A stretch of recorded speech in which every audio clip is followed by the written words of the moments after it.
แล้วก็เก็บเงินคนมาช่วยก็จะประมาณเป็ด9 เส้นนี่แหละไข่ไข่ให้ใหญ่1ให้1 เล่าใน9 เส้นคนช่วยเดเจ้าก็ให้1 เส้นอินนีดให้1 เส้นเฮาก็ให้1.5 เส้นเอาให้2.5 เส้น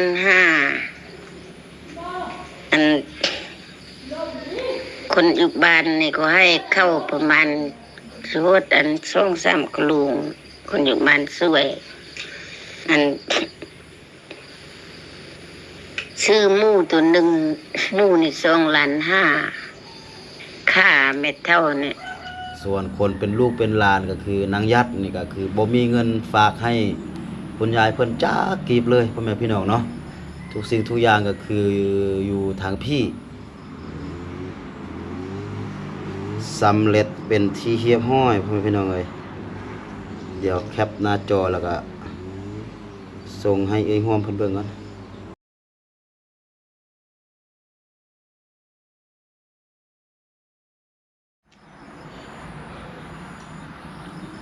กราบทักทายสบายดีและสวัสดีเด้อพี่น้องบ่ว่าจะอยู่ในประเทศและต่างประเทศเนาะกะขอยินดีต้อนรับเข้าสู่ช่องครูดอยอีกคือเก่าคือเดิมพี่น้องเอ้ยเนาะ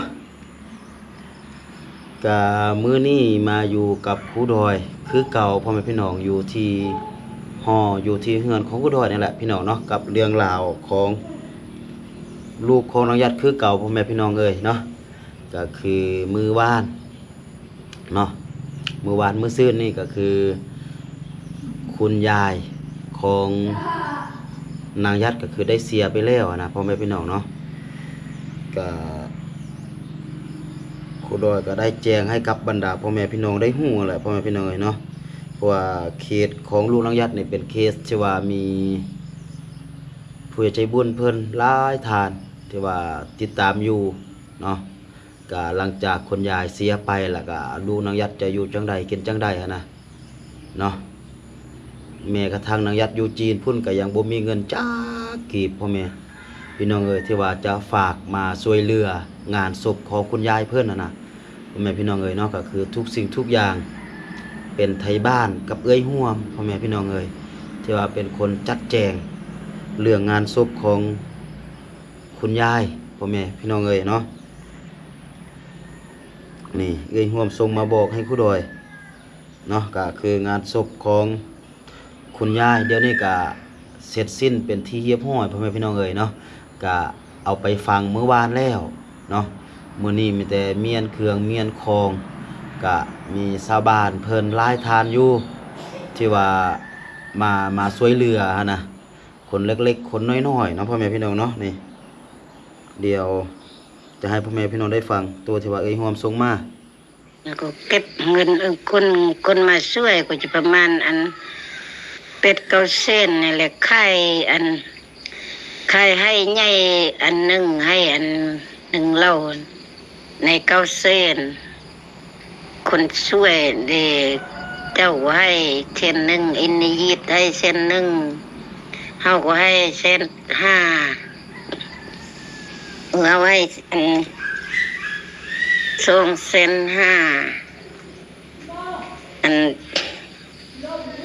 คนอยู่บ้านนี่ก็ให้เข้าประมาณสวด2-3 กลุงคนอยู่บ้านช่วยซื้อหมูตัวหนึ่งหมูนี่2.5 ล้านค่าเม็ดเท่านี่ในทิ่มแต่เมื่อวานแล้วอินอู้อยากนอนน้ำเอื้อยเนี่ยไม่ให้นอนบอกนอนน้ำเอื้อนเท่ายานอยากนอนนี่2 คนเนี่ยเม็ดเท่าใต้ของมูหูนอนอยู่น้ำกันนอนน้ำกันนะว่าปุ๊บเม็ดเท่าว่าเม็ดเท่าไปดึงเข้าไว้อันนี้เมื่อเม็ดเท่ามันมูหูยังอิน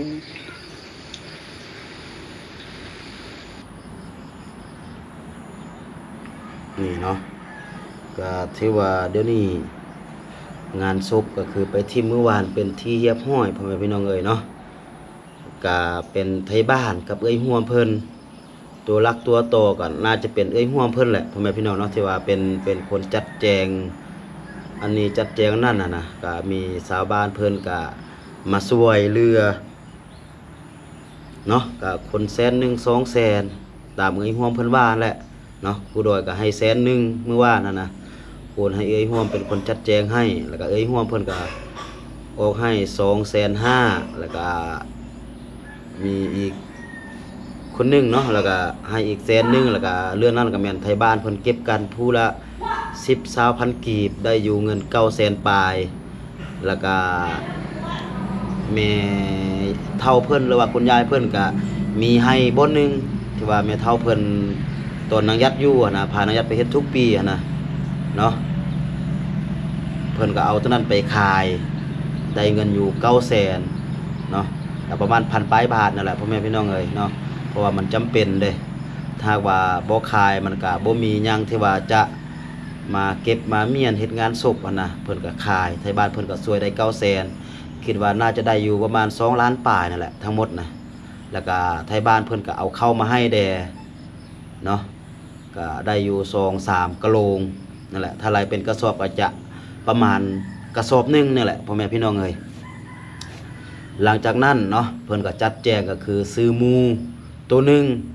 เพื่อที่ว่ามาเฮ็ดงานศพนั่นแหละพ่อแม่พี่น้องเอ้ยเนาะก็ส่วนคนเป็นลูกเป็นหลานก็คือนางยัดนี่ก็คือบ่มีเงินฝากให้คุณยายเพิ่นจักกีบเลยพ่อแม่พี่น้องเนาะทุกสิ่งทุกอย่างก็คืออยู่ทางพี่เพิ่นจัดเองหมดเนาะก็หลักๆก็จะแม่นเอ้ยห่วมนั่นแหละพ่อแม่พี่น้องเอ้ยเนาะเอ้ยห่วมก็ยอมรับอยู่ว่าเป็นแม่พระแท้ๆเนาะเอ้ยห่วมเพิ่นก็เป็นครอบครัวที่ว่าพอกุ้มอยู่กุ้มกินนั่นแหละแต่ว่าเพิ่นก็เห็นคนตกทุกข์ได้ยากเพิ่นก็อยากช่วยเหลือตามที่ว่าเพิ่นหาได้นั่นแหละพ่อแม่พี่น้องเอ้ยเนาะโธ่เนาะก็ครูดอยว่าสิลงไปพ่อแม่พี่น้องแต่ว่าครูดอยก็ยังคาหลายสิ่งหลายอย่างนั่นแหละเนาะยังบ่ได้ลงไปก็เบิ่งอาทิตย์นี้หมดอาทิตย์นี้เนาะบางทีถ้าหากว่าครูดอยดีเจ็บคาแล้วก็แก้ไขเรื่องรถของครูดอยได้ครูดอยก็จะลงไปพ่อแม่พี่น้องเอ้ยเนาะคือพ่อแม่พี่น้องได้ฮู้นั่นแหละเดี๋ยวนี้รถของครูดอยนี่ครูดอยให้อ้ายของครูดอยนี่ก็คือลงไปถามเพื่อที่ว่าจะเสียภาษีรถพ่อแม่พี่น้องเอ้ยเนาะแต่ว่าอ้ายของครูดอยลงไปถามแล้วก็โทรมาเมื่อกี้นี่เนาะก็คือมันแพงพ่อแม่พี่น้องเอ้ยเดี๋ยวนี้นะบ่ฮู้ว่าจะแก้ไขแนวใดก็คือครูดอยนี่ซื้อรถมาอยู่ 30,000 ปลายพ่อแม่พี่น้องเนาะเดี๋ยวนี้ภาษีเพิ่นเปิดก็คือเพิ่นให้ไปเสียภาษีก็คือเทียบเท่ากับราคารถเนาะก็คือครูดอยซื้อรถ 30,000 ปลายก็จะได้เสียอยู่ 30,000 ปลายแบบนี้นะพ่อแม่พี่น้องเอ้ยนะก็คือมันแพงแบบนี้นะเพิ่นไล่เป็นปีนะซึ่งว่ารถของครูดอยเป็นปี2023เดี๋ยวนี้ก็แก้ไขบ่ออกพ่อแม่พี่น้องเอ้ยบ่ฮู้ว่าจะเฮ็ดแนวใดเนาะถ้าหากว่าครูดอยมีเงินไปเสียภาษีประมาณ 30,000 ปลายนี่ตอนนั้นครูดอยก็น่าจะเอาเป็นมื้อนึงเลยนะพ่อแม่พี่น้องเนาะเพราะว่า 30,000 ปลายกับ 30,000 ปลายมันก็ถึงอยู่ 70,000 ปลาย 70,000 ปลายมันก็ได้เป็นสภาพมื้อนึงเลยนะเพราะว่าเฮาไปซื้อออกจากห้านใหม่ๆก็ 70,000 ปลายนะ70,000 กว่านะพ่อแม่พี่น้องเนาะแต่ว่าตัวนี้ถ้าหากว่ารถของครูดอยมันเป็นมือสองแล้วถ้าหากว่าเฮาจะไปเสียภาษีแล้วก็มันยังแพงคือเก่านะมันก็เทียบกับรถมือหนึงที่ว่าซื้ออยู่ห้านใหม่ๆ 70,000 กว่านะครูดอยก็บ่สามารถที่ว่าจะเสียได้เดี๋ยวนี้ก็ยังแก้ไขบ่ออกเทื่อพ่อแม่พี่น้องเนาะครูดอยก็ยังบ่ได้ไปภารกิจเทื่อก็คือมันยุ่งยากเรื่องรถนั่นแหละยังบ่ฮู้ว่าเฮ็ดแนวใดเทื่อเดี๋ยวนี้ครูดอยก็บอกว่าให้อ้ายของครูดอยเอารถหันกลับคืนมาเนาะเพราะว่ามันเสียบ่ได้มันแพงโพดนะพ่อแม่พี่น้องเนาะบ่ฮู้ว่าจะแก้ไขแนวใดถ้าว่ามีรถก็น่าจะประมาณอีก 4-5 มื้อนี่แหละครูดอยจะลงไปเมืองพาไปสืบต่อภารกิจต่อพ่อแม่พี่น้องเอ้ยเนาะแล้วก็บัดนี้เฮามาเข้าเรื่องของ ลูกของน้องยัดคือเก่าพ่อแม่พี่น้องเนาะก็หลังจากที่ว่าผู้ใหญ่ใจบุญเพิ่นเห็นคลิปที่ว่าครูดอยลงไปนั่นแหละพ่อแม่พี่น้องเอ้ยเนาะเพิ่นก็เป็นห่วงว่าลูกของน้องยัดจะอยู่กินจังใดนั่นแหละพ่อแม่พี่น้องเอ้ยเนาะเพิ่นก็ส่งเงินมาอยู่นี่เนาะแล้วก็ให้ครูดอยนี่ไปจัดแจงเบิ่งว่ามันยังมีอันใดที่ว่ามันยังขาดเหลือนะแล้วก็ให้ครูดอยนี่ช่วยจัดแจงให้แต่ว่าครูดอยก็ยังขาเรื่องรถคือครูดอยได้อธิบายให้กับบรรดาพ่อแม่พี่น้องเมื่อกี้นี่แหละก็เลยยังไปบ่ได้เนาะแล้วก็ครูดอยก็ได้ลมกับผู้ใหญ่ใจบุญเพิ่นแล้วเนาะเพิ่นบอกว่าถ้าหากว่าระยะมื้อ1 2มื้อนี่ยังบ่ได้ลงไปก็ให้ครูดอยนี่เอาเงินตัวนี้โอนให้กับคนที่ว่าจัดแจงอยู่ทางพุ่นก่อนนะเพื่อที่ว่าจะไปจัดแจงแล้วก็ช่วงที่ว่าโมโมนี่ก็ลูกของนางยัดจะอยู่จังใดกินจังใดนะก็ให้เอาเงินส่วนตัวนี้ก็ไปจัดแจงก่อนถ้าว่าบ่มีอันใดเป็นเส้นเป็นของครบของกินหรือว่าเป็นเสื้อผ้าเครื่องนุ่งให้เอาเงินตัวนี้ไปซื้อนะเนาะเดี๋ยวครูดอยก็จะได้โทรหาเอ้ยห่วมพ่อแม่พี่น้องเอ้ยเนาะเพราะว่าเอ้ยห่วมอยู่พุ่นก็มีหยังก็คอยโทรคอยบอกครูดอยนั่นแหละพ่อแม่พี่น้องเอ้ยเนาะแล้วก็ครูดอยก็จะได้โทรหาเอ้ยห่วมแล้วก็ให้เอ้ยห่วมเอาเงินตัวนี้ไปจัดแจงนั่นแหละเนาะจะได้โทรหาเอ้ยห่วมแล้วก็ครูดอยก็จะได้โอนเงินตัวนี้ไปให้เอ้ยห่วมเพิ่นก่อนนะเนาะโทษเนาะเพิ่นตัดหญ้าอยู่แคมป์เฮือนของครูดอยนี่บ่เนาะเพราะเป็นนั้นเนาะพ่อแม่พี่น้องก็บ่ฮู้ว่ามันจะอันนั้นหรือบ่มันจะนั่นหรือบ่นะเพราะว่าครูดอยบ่มีไม้เนาะบ่มีไม้แล้วก็เสียงมันอาจจะบ่ค่อยชัดปานใดเนาะเพราะว่าเมื่อวานนี้ครูดอยก็โทรหาไอ้ห่วมเพิ่นแล้วก็โอนไปสวย 100,000 กีบเนาะแต่ว่ามื้อนี้ครูดอยก็จะได้โทรหาอีกเนาะจะเอาเงินที่ว่าผู้ใหญ่ใจบุญเพิ่นฝากมาเพื่อที่ว่าจะให้เอ้ยห่วมเพิ่นไปจัดแจงตื่มมันแหละแต่ว่าโทรหาคือว่าบ่ติดอยู่แต่ว่ายังบ่มีคนรับสายบ่ฮู้ว่าเอ้ยห่วมเพิ่นยังคาเวียกที่ว่าจัดแจงเรื่องงานศพหรือบ่เนาะ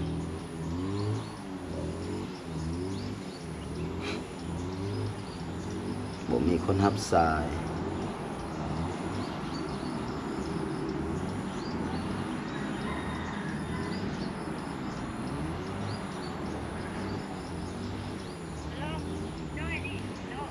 โดยมาแล้วเอ้ยห่วม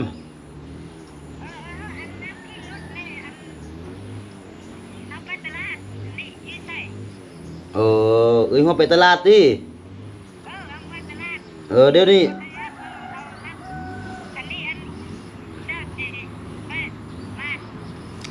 ยังข้อยยังบ่ได้ไปเทื่อเพราะว่าข้อยยังบ่มีรถเทื่ออันเอ้ยห่วมอันงานศพเป็นยังมันจัดแจงหมดแล้วแหละเดี๋ยวนี้ว่างานศพเป็นยังแล้วมันเรียบร้อยหมดแล้วเดี๋ยวนี้น่ะแล้วต้นแรงตินี่ไอ้ห่วม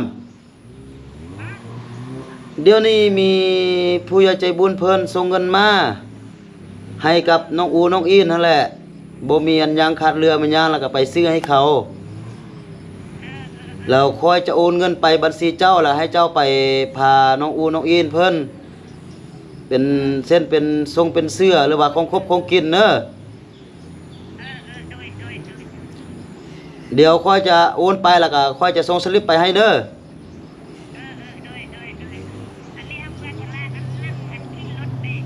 โดยเดี๋ยวน้องจะโอนเงินไปแล้วเด้อฉะนั้นเด้อโดยนี่เนาะเอื้อยห่วมเพิ่นขี่รถไปตลาดพ่อแม่พี่น้องเนาะลมบ่ค่อยได้ยินก็คือ งานศพนี่จะแล้ว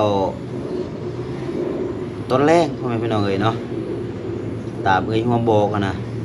เดี๋ยวนี้นี่คือเอ้ยห่วมออกไปตลาดก็น่าจะไปซื้อของครบของกินนี่แหละเพราะว่ามีคนมาตามอยู่ฝั่งลาวเฮาพี่อะนะถ้าเป็นงานแบบนี้มันก็ต้องได้มีของครบของกินให้กับคนที่ว่ามางานศพอะนะพ่อแม่พี่น้องเอ้ยเนาะเดี๋ยวนี้เอ้ยห่วมเพิ่นออกไปตลาดเดี๋ยวครูดอยจะได้โอนเงินให้กับเอ้ยห่วมเพิ่นก่อนเนาะพ่อแม่พี่น้อง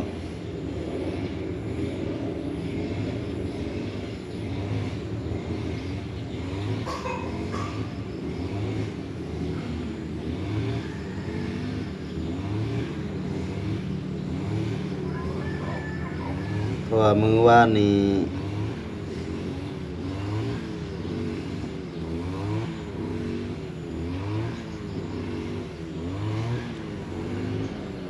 ครูดอยก็โอนไปเนาะพ่อแม่พี่น้อง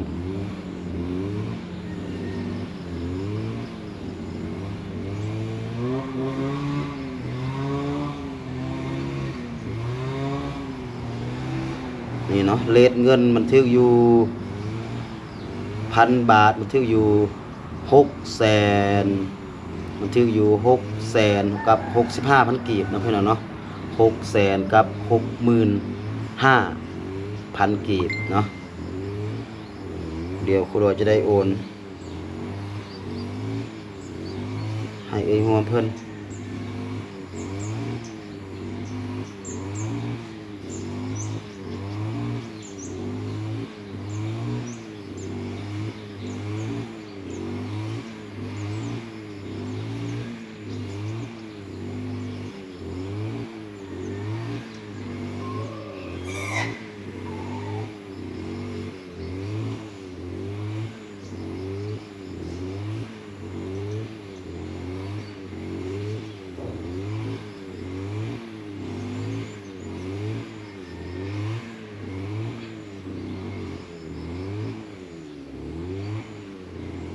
665,000กีบ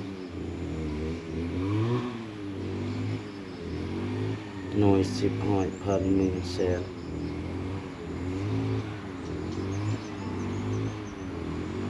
นี่เนาะสำเร็จเป็นที่เรียบร้อยพ่อแม่พี่น้องเอ้ยเดี๋ยวแคปหน้าจอแล้วก็ส่งให้เอ้ยห่วมเพิ่นเบิ่งก่อนเอ้ยห่วมมาส่งเสียมยังฮู้ล่ะ บัดเดียวแหละบ่ฮับเอื้อยแหละบ่ฮับบัดนึงค่อยเบิ่ง นั่งรถTikTok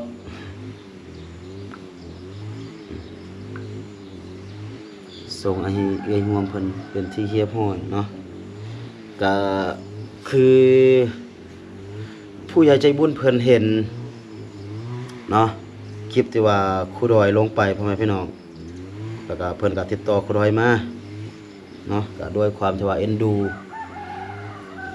ลูกของน้องยัดนั่นแหละแล้วก็เอ็นดูแม่เฒ่านั่นแหละพ่อแม่พี่น้องเอ้ยเนาะก็คือเสียไปก็คือเงินที่ว่าจะเฮ็ดงานศพมีหยังก็บ่มีจักกีบเนาะโทรหานางยัดก็ว่าตัวเองบ่มีเงินผัวบ่มีผัวบ่ได้เฮ็ดเวียกซึ่งว่าก็บ่ได้ฝากเงินมาช่วยงานศพจักกีบเลยเฉพาะนางยัดเนาะก็ทุกสิ่งทุกอย่างก็คือเอ้ยร่วมพาชาวบ้านเพิ่นเฮ็ดพาชาวบ้านเพิ่นจัดแจงช่วยกันแล้วก็น้องอูน้องอินก็บ่ฮู้บ่หยังพ่อแม่พี่น้องเอ้ยเนาะแล้วก็ผู้ใหญ่ใจบุญเพิ่นเห็นก็เลยโอนเงินมาเนาะบอกว่าให้ครูดอยนี่ไปช่วยเบิงช่วยแย่งนั่นแหละเนาะแต่ว่าครูดอยก็ยังบ่ทันได้ลงไปเทื่อก็เนื่องจากที่ว่าครูดอยได้แจ้งไปเมื่อกี้นี่แหละเนาะแล้วก็ผู้ใหญ่ใจบุญเพิ่นก็รวมนำครูดอยถ้าหากว่าครูดอยยังบ่ทันได้ลงไปก็ให้โอนเงินไปให้คนที่ว่าจัดแจงไปทั้งนั้นได้อยู่บ่นะเนาะเพราะว่าคนจัดแจงอยู่หั่นก็คือเอ้ยห่วมเนาะก็ให้ครูดอยโอนไป 1,000 บาทเนาะ 1,000 บาทเป็นเงินกีบแล้วก็ถึกอยู่600,000กับ65,000กีบพ่อแม่พี่น้องเอ้ยเนาะ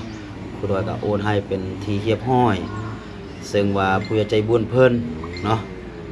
ชื่อว่าแม่ติมหรือว่าแม่จิราเนาะพี่น้องเนาะ